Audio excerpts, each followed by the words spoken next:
Shalom, shalom, mishpacha. Welcome to another edition of Torah Tidbits. This is Torah Tidbits installment number 11 called Vayigash, and it's taken from Bereshit, Genesis chapter 44, verse 18, all the way to chapter 47, verse 27. Now, I want to kind of take a little different approach to this Torah portion. I'm thinking of Yosef being second in command of Egypt, basically looking the furthest thing from a Jew that you could possibly imagine, and seeing Joseph as an Egyptian.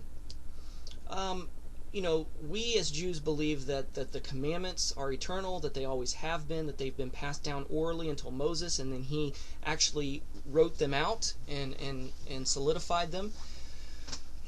The various commands were already there. They were known by Israel and their sons. And Joseph is put in a circumstance, in a situation where there's many commandments that he can't fulfill, that he can't perform. He could, dressed as an Egyptian, being second in command, he couldn't wear tzitzit. He probably didn't have a set of tefillin. There's probably a lot of, his haircut was probably like an Egyptian haircut. He didn't have a beard. So there was many commandments because of the situation that he found himself in that he couldn't fulfill. And this is where grace comes in. I'm all for Torah.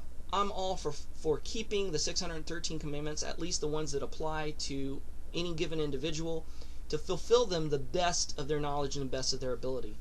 Now, I'm saying that because many people are in situations where they cannot fulfill the commandments according to Orthodox or Rabbinic halakha, and they have to fulfill the commandments to the best of their ability, the best that they know how. And you know what? That's okay.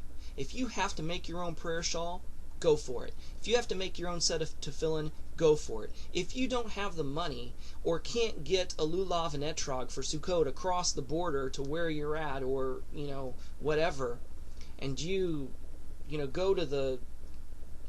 go to Walmart or a garden store and buy a palm branch from there. You go out into your yard and cut off willow branches, and there's no myrtles around, so you find something that looks like a myrtle. You don't have an etrog, so you get a lemon and you wave those before the Lord. To me, that's totally acceptable. You've got to work with what you have where you're at, because you know what? Regardless, most of you watching this Torah portion are Jews or Jewish believers or Gentile believers who keep Torah, who are living in diaspora, who are living in exile. We're not in Israel. We don't live in a Jewish community. We don't have these things to fulfill the commandments right at our fingertips. Most of us get what we need online, if we can. And I think of the Jews in a Holocaust situation. My goodness, they had nothing. They had no prayer shawls, no prayer books, no tzitzit. They were shaved bald. They couldn't fulfill the mitzvot, but you know what? They fulfilled the mitzvot to the best of their ability. I remember hearing a story about Hanukkah in one of these concentration camps where food was scarce, where resources are scarce. And you know what they did? Somebody managed to get a hold of a little bit of oil. Somebody managed to steal a potato and carve a menorah out of the potato. Somebody sacrificed the shoelaces of their shoes to make wicks for the menorah. And they had Hanukkah. So whatever way you can fulfill the commandment to the very best of your ability, God honors that. As a parent, would you rather get a Hallmark card from your son or daughter, or would you rather get a card that they made themselves with construction paper and crayons and paste and paint, glitter?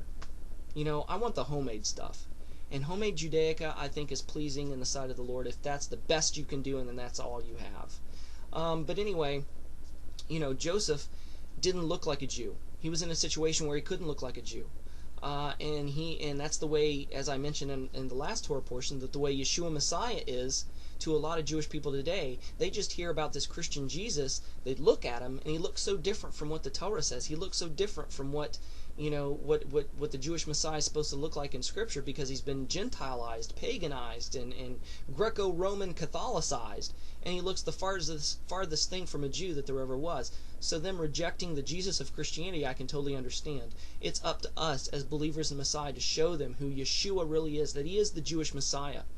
that he was born, lived, and died, and he's returning again as a Jew, that he was Messiah. Ben Joseph, where he was disguised as a Gentile through Christianity, and he's Messiah, son of David. He's returning as the Jewish king, as the Jewish divine Messiah. So, have a great week. Shalom and Shavuot Tov Mishpokah. Catch you next time.